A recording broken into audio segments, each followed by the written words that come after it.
بسم اللہ الرحمن الرحیم۔ قرآن کریم کا طریقہ استدلال۔ رسول اللہ صلی اللہ علیہ وآلہ وسلم نے اعلان رسالت کے بعد 13 برس مکہ میں قیام کیا۔ اس عرصہ میں آپ نے قریش مکہ کو شرک سے ہٹا کر توحید کی طرف لانے کی بھرپور کوشش کی۔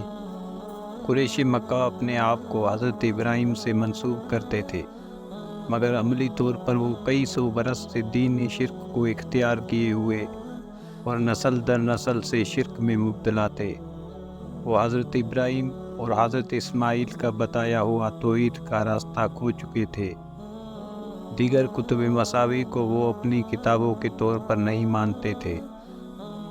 ایسے میں یہ ممکن نہیں تھا کہ ایسی کسی بنیاد پر ان سے توحید کو منوایا جاتا، کیونکہ کسی بھی مکالمے میں مسلمہ دلیل صرف وہی چیز بن سکتی ہے جسے دونوں فریق یکساں طور پر مانتے ہو۔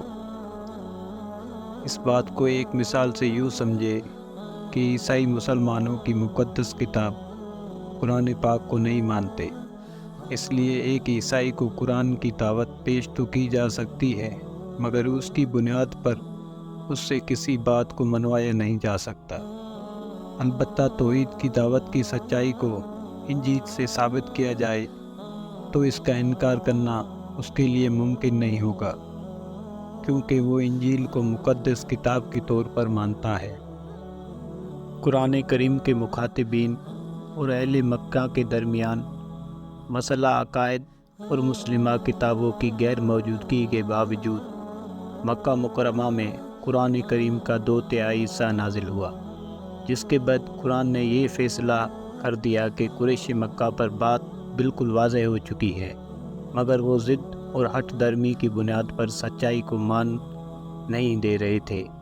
آخرکار رسول اللہ صلی اللہ علیہ وآلہ وسلم کو ہجرت کا حکم ہوا، جس کے بعد سرداران قریش کو اہل ایمان کی تلواروں سے ہلاک کر دیا گیا۔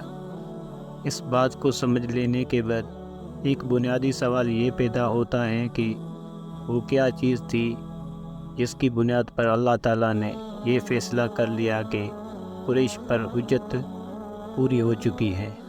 مکالمے کے مسلمہ اصولوں کی روشنی میں قریش پر دلیل قائم ہو چکی ہے، کیونکہ قریش جیسا کہ اوپر بیان ہوا ایسی کسی کتاب یا مذہبی روایت کو مانتے ہی نہیں تھے جس کی اساس توحید پر ہو۔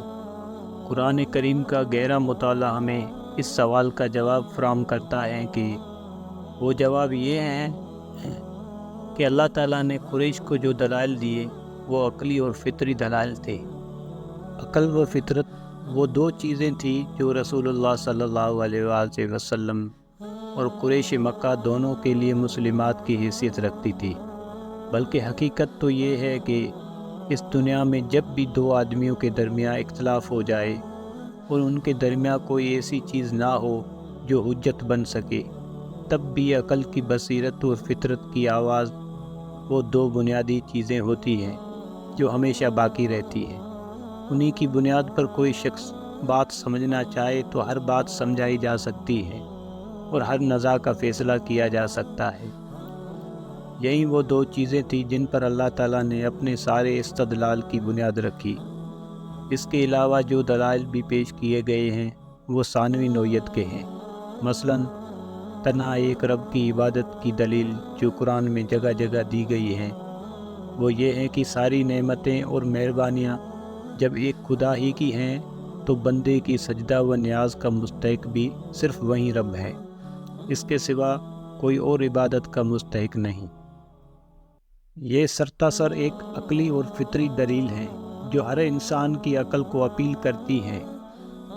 کسی انسان کے لیے یہ ممکن ہی نہیں کہ وہ یہ ثابت کر دے کہ بارش کوئی بت، فرشتہ، جن یا کوئی انسان برساتا ہے، یا وہ ہوائیں چلاتا ہے یا فصل اگاتا ہے۔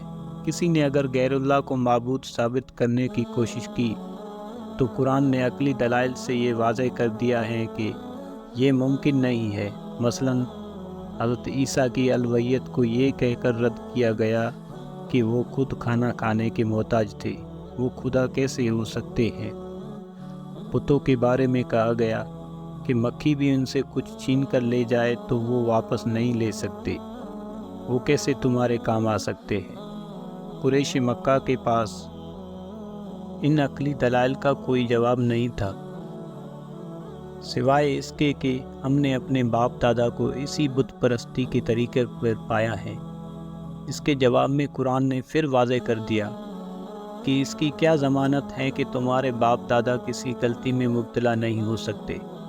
وہ اگر غلطی میں مبتلا ہوئے ہیں تو تم ان کی وجہ سے گمراہ کیوں ہو رہے ہو؟ ہر شخص سمجھ سکتا ہے کہ یہ سارے عقلی دلائل ہیں، اور انہی کی بنیاد پر قریش کی قسمت کا فیصلہ ہو گیا۔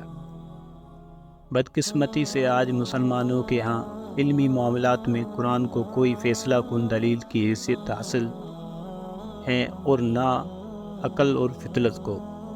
اس سے زیادہ بڑی بدقسمتی یہ ہے کہ آج کے مسلمان کے ہاں اصل استدلال وہ ہو چکا ہے جو قریش مکہ کے پاس تھا، یعنی ہم نے اپنے بڑوں اور بزرگوں کو یہی کچھ کرتے پایا ہے، اور انہی کی بات اصل اتھارٹی اور سند ہے۔ مگر قرآن پاک کا مطالعہ یہ بتاتا ہے کہ علم کی دنیا میں یہ کوئی استدلال نہیں۔ علم کی دنیا میں کوئی چیز دلیل اس وقت بنتی ہے جب تمام فریقوں کے مسلمات کے مطابق ہو۔ آج مسلمانوں کے درمیان مسلمات کی حیثیت یا تو خود قرآن و سنت کو حاصل ہے، یا عقل و فطرت کے اس معیار کو جو ہر حال میں مسلمات میں شامل ہے۔ اس لیے ان کے درمیان ہر نزاع کا فیصلہ انہی کی بنیاد پر ہونا چاہیے، اور ہر سچائی کو پانے کا ذریعہ یہی چیزیں ہونی چاہیے۔